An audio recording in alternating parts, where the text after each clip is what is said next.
আজকে আমরা যাচ্ছি মা কামাখ্যার পুজো দিতে। এখন রাত 3টে বাজে। আমরা 3টে থেকেই লাইনে দাঁড়াবো।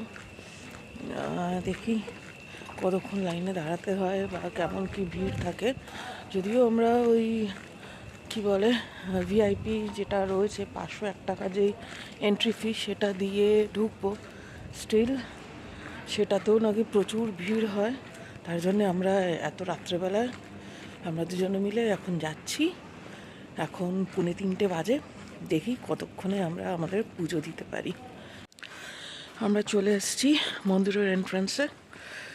এই যে এখান দিয়ে উঠবো, উঠে সামনের গেট রয়েছে, ওই গেটে গিয়ে এখন আমরা ধর্না দিয়ে বসে থাকবো। এখন 2:51 বাজে। আমরা 4 জন উপস্থিত মন্দিরের গেটে।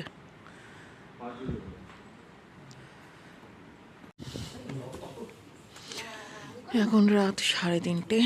এই যে আমরা সব লাইনে দাঁড়িয়ে, আমার বর আরও অনেকে, মোট 120 জনকে ঢুকতে দেবেন। তো অলরেডি 60 জন মতন হয়ে গেছে।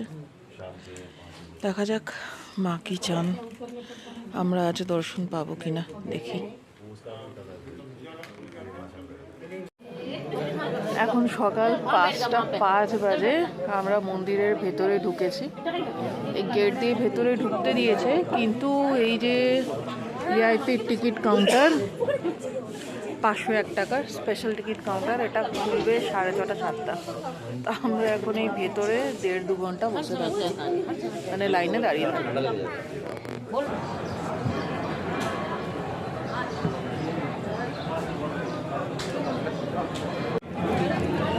ফাইনালি আমাদের পুজো দেওয়া শেষ হলো। এখন 8:15 বাজে। খুব ভালো করে দর্শন করেছি। গর্ভগৃহে গিয়ে মায়ের অরিজিনাল রূপ দর্শন করে আমরা বেরিয়েছি। এই যে মায়ের মন্দির,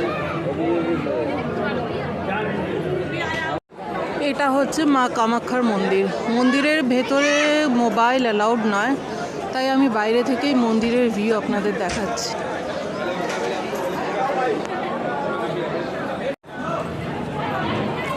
এই যে গণেশজি,